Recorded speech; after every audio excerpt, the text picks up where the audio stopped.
indah sekali. Wow. Menikmati keindahan alam sekitar. Lihat hijau-hijau seru banget, sejuk sekali pemirsa. Kalau menghirup udara kayak gini rasanya fresh gitu loh pemirsa. Hari ini kita belajar bareng di Buper Panceng, tepatnya di Hutan Mauni. Hari ini didatangin anak-anak dari MTS 18 Weru. Kita akan belajar bareng di sana bersama Pak Mantri dan Bu Mantri, Pak Edi dan Bu Sri. Beliau akan memberikan materi tentang perhutanan dan pencakokan. Yuk kita ikuti belajar bersama. Hutan adalah apa? Apa waktu itu maksudnya hutan? Apa yang dikatakan hutan? Hutan itu apa? Ada yang tahu? Hutan. Ada yang tahu hutan enggak? Oke ya. Jadi dunia sekarang ini masuk dalam hutan produksi, ini enggak? Ini namanya produksi ya. Itu produksi adalah hutan yang nanti akan terbang untuk negara dan akan direvitalisasi. Yang dimaksud adalah suatu kesatuan, ya, suatu kesatuan ekosistem berupa hamparan yang sangat luas, didominasi alam lingkungan antara yang satu dengan yang lainnya tidak dapat dipisahkan. Jadi semuanya itu tujuh pada hutan, manusianya, hewanya dan sebagainya. Nah, hutan itu ada di hutan lindung, ada di hutan produksi, ada di hutan konservasi. Tapi di kawasan hutan di wilayah Panceng itu hutan produksi. Dan itu ada namanya apa itu kuburan ya? Kan di hutan bisa ada kuburan. Ya, itu dinamakan LDTI, lapangan dengan tujuan istimewa. Jadi di sekitar itu tidak boleh tebang dan direvitalisasi. Ada yang diberikan namanya KPS, kawasan perlindungan sampah. Di antara sungai tersebut, antara sungai dari Gangsal itu sekitarnya 100 meter tidak boleh tebang karena erosi atau banjir.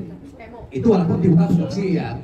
Dan di Brutali sini, saya sebagai pemangku wilayah, ada sekitar 1.135 hektar yang saya pangku terdiri dari hutan produksi, dari Mauni, dari Jati, dan tanaman-tanaman yang ada di sekitar hutan. Itu harus gede ya, paham ya? Paham ya? Hutan adalah apa? Suatu kesatuan, apalagi ekosistem berupa hamparan yang sangat luas, berupa hamparan yang ada alam wilayah antara satu dan yang lain tetap dipisahkan.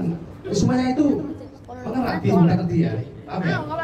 Nanti manusianya, hewanya, dari hewan kecil maupun hewan besar itu di hutan. Dan di sini saya mampu ada 7 LMDA, itu ya LMDA, Lembaga Masyarakat Desa Hutan, ya, termasuk badan pusat. Dan yang dinikmati di Petak 88 ada tebu, itu bilang satu, sebagian dari ketahanan pangan, ya. Nanti ya, dan nanti insya Allah saya terangkan lagi karena waktunya juga. Insya Allah nanti saya akan sampai ke sana ya, ke sekolah dengan Umi yang di bersama dengan Pak Afia juga, insya Allah. Dan saya ke sana nanti untuk yang lebih lagi. Dan ya, amin. Dan juga nanti saya dan Umi nanti akan memberikan bibit untuk jaring alam ya, karena di wilayah jalan tidak ada laut ya, betul nggak? Laut. Enggak. Tapi sampainya produksi. Jujur kamu deh. LBC ada di saya kasih coba nanti. Oke ya itu, insya Allah kalau udah 2 minggu lagi sebelum lagi saya kesana. Tapi lebih enaknya ya ibu ya, mesti bu ya. Bisa kalau saya itu adalah dari mana dari pasti itu coba karena tinggal lagi adalah karena waktunya agak lama. Dan pada Umi atau Pak Fikir monggo dilanjut. Hari ini belajar bareng MTS 18 Weru yang ada di depan Doko Buper Panceng, ini tempatnya. Tepuk satu. Kambium itu wajib dihilangkan. Kenapa? Ada yang tahu? Grup E ada yang tahu? Mak? Kenapa kambium harus dihilangkan? Disisik mbak. Nah, disisik sampai bersih supaya nanti apa? Kambium itu fungsinya untuk menyalurkan sel-sel makanan ke dihilangkan, tidak akan tumbuh kulit baru. Makanya wajib dihilangkan kambiumnya supaya tidak tumbuh kulit baru dan di ujung ini akan tumbuh akar. Setelah dibersihkan seperti ini, bersih dari kambium, kita ambil media tanamnya. Ini media tanamnya berupa tanah, bisa berupa serabut kelapa juga bisa, atau sekam dengan tanah juga bisa.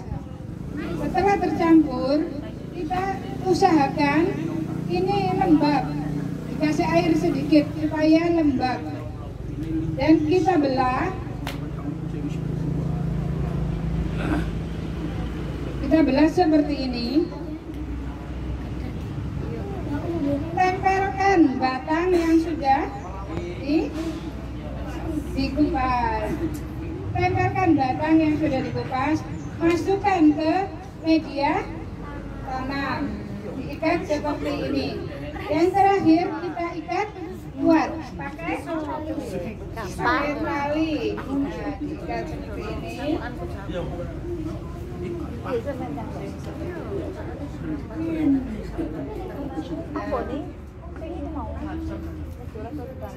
Diikat yang kencang ya Mbak, Mas, supaya apa? Supaya tidak lepas. Dan setelah diikat seperti ini, coba perhatikan, diikat seperti ini, usahakan kita siram supaya media tanam tetap lembab. Nah, setelah lembab, biarkan kira-kira 1 bulan.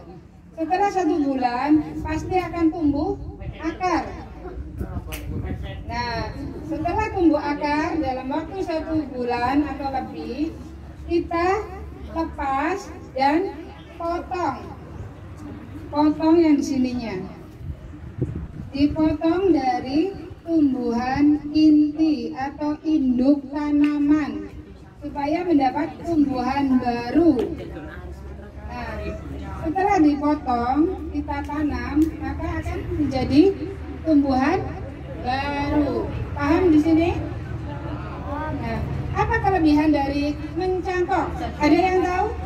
Ada yang tahu kelebihan dari mencangkok? Dengan mencangkok mendapat tanaman baru. Apalagi Mbak? Cepat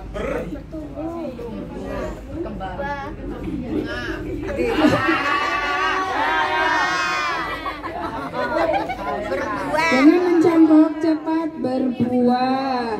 Dengan mencangkok tidak akan lepas dari ciri-ciri tanaman induknya. Jadi lebih mempercepat prosesnya. Dan apa kekurangan dari mencangkok? Kekurangannya ketika kita dicangkok itu tidak mempunyai akar tunggang, akar inti.